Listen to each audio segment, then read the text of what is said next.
지금 이제 진화론자들이 그 흔적 기관으로 많이 제시하는 게 맹장이죠. 사실 이제 맹장이라고 하는데 정확한 명칭은 아니에요. 자, 여기 보면 이제 작은 창자가 맞춰지면서 소장이 맞춰지면서 큰 창자, 대장으로 이어지는 요 부위를 맹장이라고 합니다. 그리고 이제 그 맹장 바로 밑에 보면 충수라는 구조가 있어요. 충자가 벌레 충자예요. 벌레 모양을 닮은 돌기가 있는데 그걸 충수돌기라 합니다. 그래서 우리 일반인들이 흔히 맹장염이다 이렇게 얘기하는데 실제는 충수돌기염을 얘기하는 겁니다.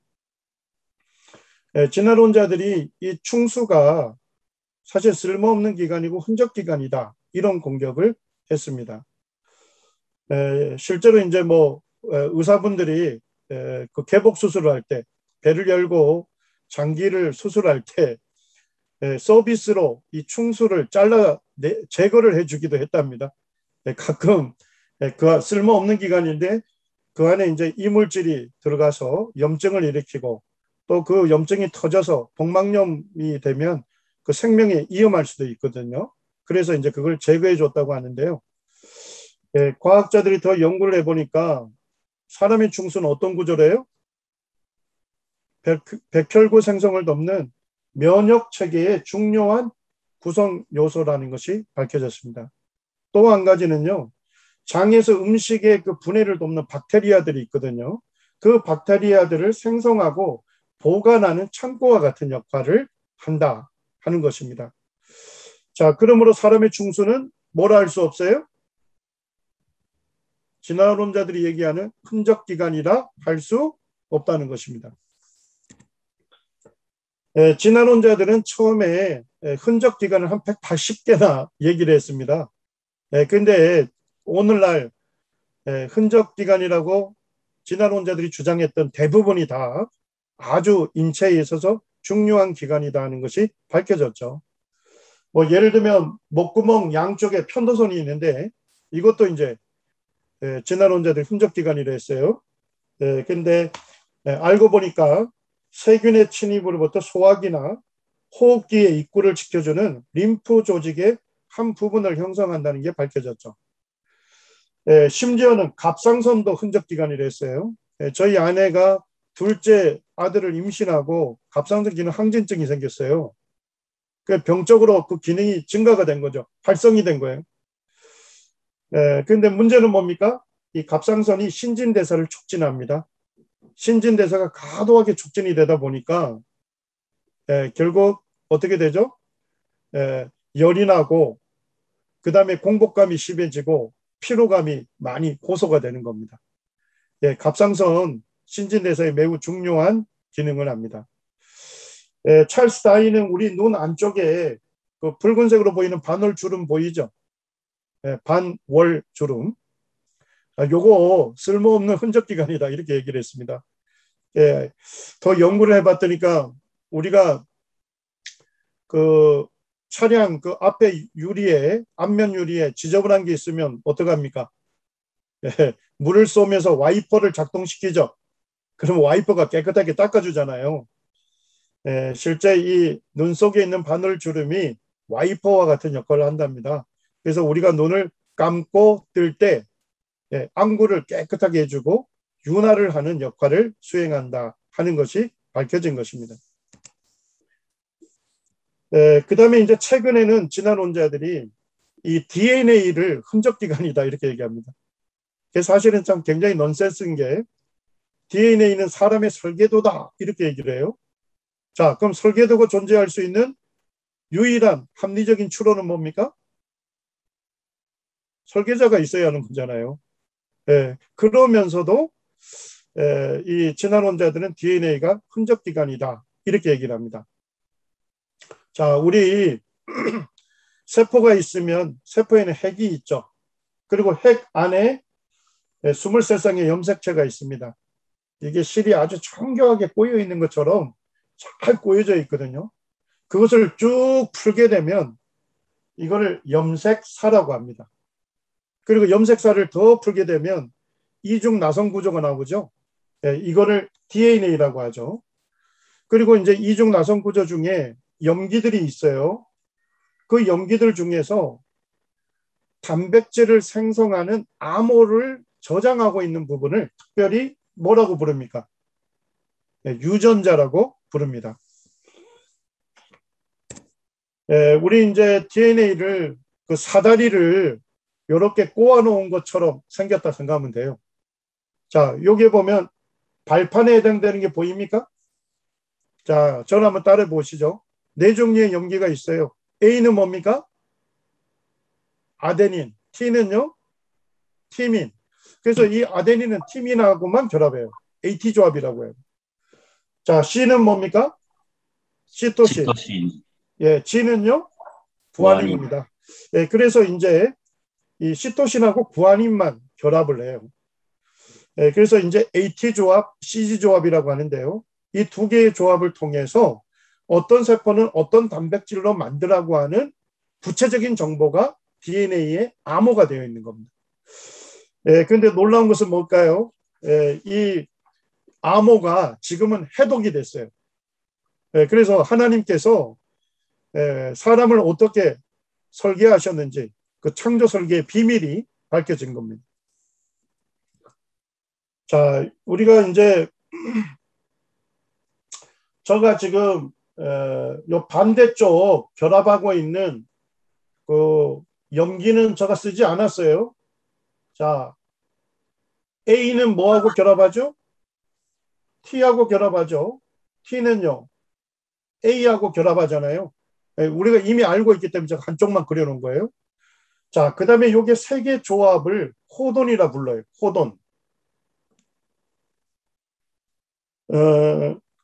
우리 단백질이 뭐로 이루어져 있습니까? 아미노산으로 이루어져 있죠.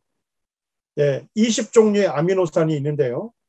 그 중에 이제 아미노산들이 한 100개가 자기 위치에서 정확하게 조립이 되면 단순한 단백질을 형성하게 돼요. 그래서 이 단백질을 생성하는 그 암호가 요 안에 들어가 있는 거예요. 그래서 여기 세 쌍의 염기 조합을 코돈이라 하는데 코돈이 20종류의 아미노산 중에 한 아미노산을 지정을 합니다. 자, 우리 한번 살펴볼까요? 첫 번째 염기가 뭐죠? A죠. 두 번째 염기는요? T입니다. 자, 세 번째 염기는 G죠. 자, 뭘 만들라고 하는 정보죠? 메티오닌이라고 하는 아미노산을 만들라고 하는 정보가 되는 겁니다. 이거를 스타트 코돈이라고 해요. 여기서부터 시작이라고 하는 암호라는 겁니다. 자, TTT는 무슨 아미노산 만들어야 할까요? T, T, T. 뭘 만들어요? 페닐알란이라는 아미노산이죠. 자, ACT는요? 티로신을 만들라고 하는 암호죠. 자, TCC는요? 세린을 만들라고 하는 암호죠. 자, 쭉 이제 아미노산이 지정된 다음에 TAA는요? 그거는 정결 코돈입니다. 스탑 코돈. 그래서 이 우리 세포에 보면 리보솜이라는 단백질 공장이 있잖아요. 거기에서 여기 DNA에 있는 암호대로 아미노산을 시작부터 해서 쫙 결합해서 정결 코돈까지 딱 만들면 뭐가 되는 거예요? 조립하면 한 개의 단백질이 되는 겁니다. 이 놀라운 창조 설계의 비밀이 밝혀진 거예요. 마이크로소프트 창업자 빌 게이츠 있죠. 빌 게이츠가 DNA를 보니까 컴퓨터 프로그램하고 매우 비슷하다는 걸 알았어요. 자, 컴퓨터 프로그램을 만들 때 전산하면 뭘 쓰죠? 0하고 1을 쓰잖아요. 이 0하고 1을 통해서 모든 프로그램 용어를 다 만들어내는 거죠. 이제 빌 게이츠가 보니까 DNA는 뭐예요? AT 조합하고 CG 조합 두 개를 갖고서 모든 그 단백질을 만들어내는 그 정보를 프로그램화 되어 있다는 것을 이분이 이제 알게 된 거죠. 그래서 첫 번째로 깨달은 거는 DNA는 컴퓨터 프로그램과 매우 비슷하다는 거예요. 자, 두 번째 알게 된 건 뭘까요? 인간이 만든 어떤 소프트웨어보다 DNA는 훨씬 더 복잡하다는 겁니다. 자, 프로그램 되어 있다는 건 뭘 얘기하는 겁니까?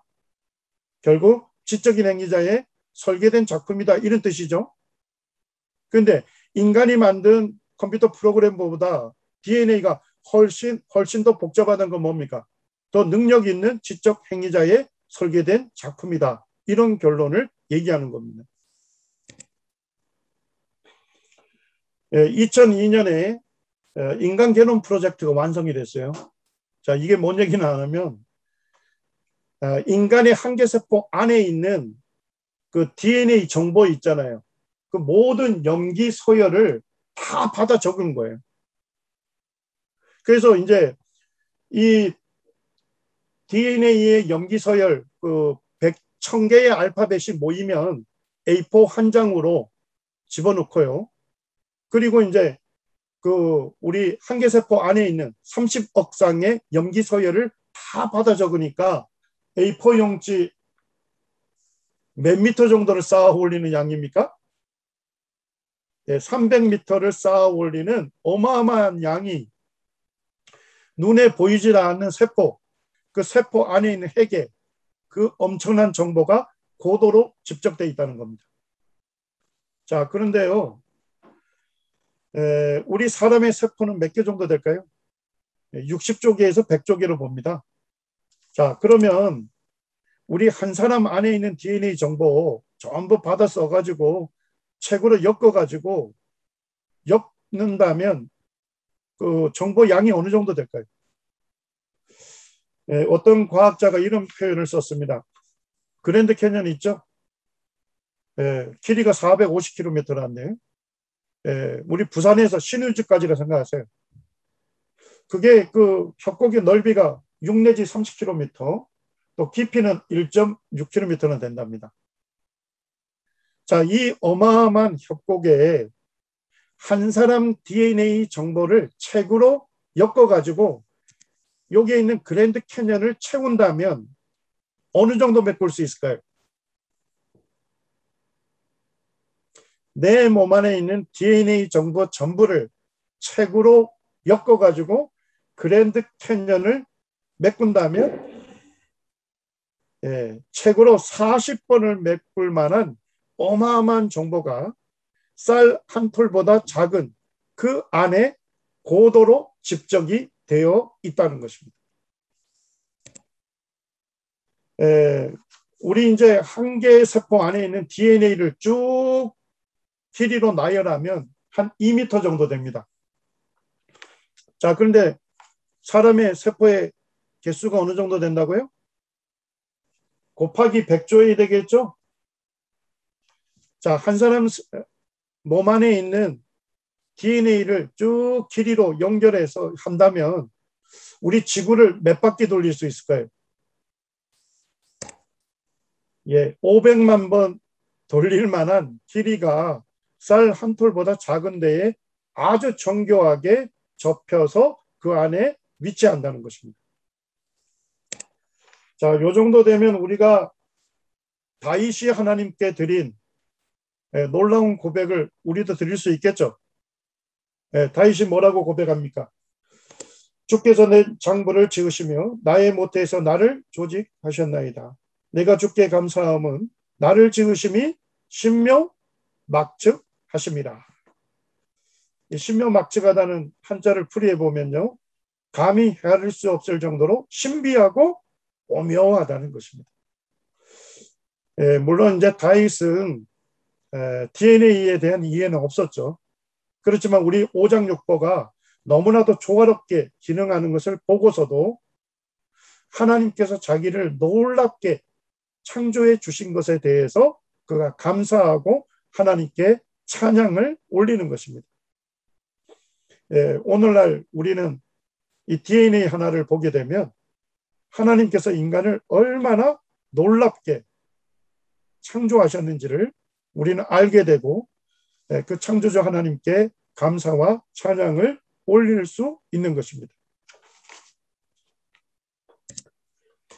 그런데 문제가 생겼어요.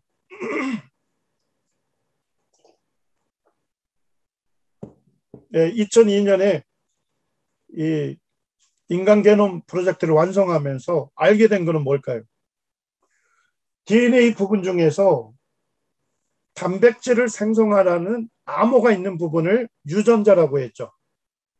그 유전자가 몇 %밖에 안 돼요? DNA의 2%밖에 안 되는 거예요. 나머지 98%는 비암호화되어 있는 부분이었습니다. 쉽게 얘기하면 기능이 밝혀지지 않았다는 거죠. 자, 정직한 과학자라면 뭐라고 결론을 내려야 할까요? 2%는 단백질을 생성하는 암호로 되어 있다. 정확하게 기능이 밝혀졌지만 나머지 98%는 아직까지 그 기능이 무엇인지 밝혀내지 못했다. 추후에 연구가 더 진행된다면 나머지 98%에 대한 그와 같은 기능도 밝혀질 것이다. 이렇게 결론을 내리면 좋은데 진화론자들이 어떻게 했습니까? 98%는 기능을 모르겠다. 그러니까 뭐라고 이름을 붙여버렸어요? 정크 DNA다. 쓰레기 DNA다고 예단을 해버린 겁니다. 자, 쓰레기라는 건 뭡니까? 자, 요게 지금 책이 있는데 시간이 지나고 이러다 보면 떨어지고 책을 볼 수 없을 정도가 되겠죠. 자, 그러면 이거를 쓰레기통에 버리잖아요. 진화론자들은 뭐냐면 진화론적 개념으로 보게 되면 인간은 과거 조상으로부터 점진적으로 진화해 왔기 때문에 과거 조상일 때는 그 DNA 부분이 특별한 기능을 수행했다는 겁니다. 그렇지만 또 고동한 존재로 진화해 오면서 더 이상 그 DNA 부분이 기능하지 않고 쓸모없는 흔적기관이다. 이렇게 결론을 내린 겁니다. 케너스 밀러라고 하는 브라운 대학교 교수님, 이분은 이제 유신진화론자인데 이런 도전을 하죠. 인간 게놈에 유전적 쓰레기가 널려 있는데 하나님이 직접 사람을 창조하셨다고 어떻게 믿을 수 있겠는가? 자, 이 사람의 믿음과 논리는 뭡니까? 하나님께서 DNA를 만드셨다면, 자, DNA 몇 %가 기능해야 돼요?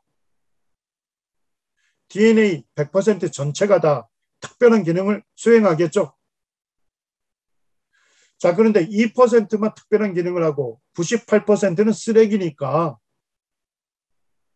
누구의 설계된 작품이라 할 수 없다는 겁니까? 하나님의 설계된 작품이라 할 수 없다는 겁니다. 이게 리차드 도킨스라고 하는 무신론자이고 성경을 믿는 하나님을 공격하는 아주 도전적인 무신론자죠. 리차드 도킨스도 동일하게 공격을 합니다. 창조주를 믿는 자들은 골똘히 생각해 봐라. 좀 교회 다니고 하나님 믿는 사람들 좀 생각 좀 하고 살으라는 겁니다. 왜 창조주가 게놈을 쓰레기 DNA로 굳이 어지럽히는 수고를 해야 하는지에 대해서 좀 진지한 시간을 가져보는 것도 좋을 것이다. 자, 도킨스의 공격이 뭡니까? 하나님께서 DNA 만드셨다면 왜 수많은 것들을 다 쓰레기 DNA로 만들었겠느냐? 조금만 생각해 보면 인간은 창조주의 작품이 아니고 진화의 산물이다. 이렇게 공격을 한 거죠. 그런데 도킨스는 틀렸습니다. 감사하게도 그 2002년 인간 게놈 프로젝트가 완성된 이후에 이런 도전이 있었는데 세계적인 연구소 32개와 또 과학자 440명 이상이 10년을 연구했는데 그 연구 제목이 뭐였을까요? 과연 나머지 98%는 기능하지 않는 쓸모없는 기관인가? 진짜 흔적 기관인가? 네, 그거를 연구했어요. 이 프로젝트를 엔코더 프로젝트라고 합니다. 세계적인 프로젝트를 한 거죠. 네, 그리고 이제 2012년에 사이언스지하고 네이처지에 30편의 논문을 동시에 게재를 했습니다. 네, 그때 사이언스지는 커버 이미지로 전자회로를 그렸어요. 간단하게 전기회로 생각해 보시죠. 자, 전기회로에는 전구가 있죠. 그리고 건전지가 있습니다. 그 다음에 스위치가 있죠. 자, 스위치를 누르면요. 불이 들어오죠. 스위치를 떼면요. 불이 꺼지잖아요. 예, 그것처럼 나머지 98% 기능 중에 많은 부분이 뭐라는 거예요? 예, 유전자 스위치라는 것입니다. 그래서 이 유전자 스위치는 유전자가 어디에서 발현할 건지, 언제 발현할 건지를 결정하는데 관여한다는 겁니다. 예, 뿐만 아니라 DNA를 수리하고 DNA 복제를 지원하고 염색체의 접힘과 유지 지원을 한다는 역할이 밝혀진 겁니다. 자, 나머지 98% 기능해요, 안 해요? 기능한다는 걸 보여주고 있는 겁니다. 자, 네이처지에서는 커버 이미지를 뭘 실었습니까? 네, 둥근 도서관을 그렸어요. 자, 도서관에 가면 책장이 있죠? 그리고 책장 안에 책이 있습니다. 그리고 책을 빼내서 읽으면 뭐예요? 구체적인 정보가 거기에 있는 거죠. 예, 그것처럼 DNA의 대부분이 책에 있는 정보처럼 구체적인 기능을 수행하고 있다 하는 것을 거기에 이미지로 실은 겁니다. 예, 이게 이제 네이처지에 실렸던 가장 중요한 논문이에요. 예, 이걸 이제 우리는 키 아티클이라는데 그 키 아티클의 제목이 인간 유전체 내 DNA 요소들의 종합 백과 사전. 예, 아주 쉽게 얘기하면 DNA의 종합 백과 사전 이런 의미입니다. 자, 종합 백과 사전이 뭔지 아시죠? 예, 거기에는 쭉 주제가 있죠. 그리고 그 주제에 대해서 구체적인 정보가 아주 순서 정렬하게 정보가 기록이 되어 있잖아요. 예, 그것처럼 DNA의 대부분이 구체적인 정보가 거기에 기록되어 있다는 겁니다. 예, 요 초록에서 결론을 얘기합니다. 예, 이러한 데이터는 잘 연구된 단백질 암호 영역 외에 있는, 그러니까 아까 단백질 정보가 암호되어 있는 부분이 2%였죠. 나머지 98% 얘기하는 거예요. 자, 그 중에서 몇 퍼센트가 생화학적 기능이 밝혀졌답니까? 80%가 밝혀졌다는 거예요. 예, 이 엔코더 프로젝트의 대표이고 수석 분석 조종자인 이안 번이라고 하는 분이 인터뷰했던 내용이 사이언티픽 어메리칸지에 실렸어요. 거기에 뭐라고 합니까? 80%는 곧 100%가 될 거다. 불필요한 DNA는 정말로 없다. 이제 쓰레기 DNA라는 비유는 더 이상 뭐하지 않다고요? 유용하지 않다는 겁니다. 자, 아까 점커 DNA를 얘기하면서 그 케네스 밀러라고 하는 진화론자가 공격했잖아요. 창조주가 DNA를 만들었다면 거기에 쓰레기 DNA를 그렇게 많이 만들 리가 있느냐 이런 얘기를 했죠. 창조주가 만들었다면 모든 DNA 부분이 구체적인 기능을 할 것이다. 그분도 그런 논리를 폈어요. 그 진화론자의 논리대로 얘기하면 DNA는 뭡니까? 하나님께서 특별하게 설계한 하나님의 작품이다 하는 것을 알 수 있는 겁니다. 2012년에 사이언스지에서도 엘리자베스 페니시라고 하는 과학자가 이 엔코더 프로젝트의 결과를 거기서도 밝혔습니다. 네, 거기에서 이렇게 얘기합니다. 우리 인간의 DNA가 쓸모없는 연기로 가득 차 있다는 개념을 완전히 뭐 했다고요? 끝내버렸다는 것입니다. 그래서 결국 진화론자들이 쓰레기 DNA라고 했던 것, 그것들의 구체적인 기능이 밝혀지면서 오히려 진화론자들의 공격이 헛발질에 불과하다, 잘못된 공격이다 하는 것이 밝혀졌고, 오히려 DNA는 결국 하나님께서 인간을 설계하시고 창조하셨다는 창조의 증거다 하는 것을 과학자들이 밝혀내고 있는 겁니다.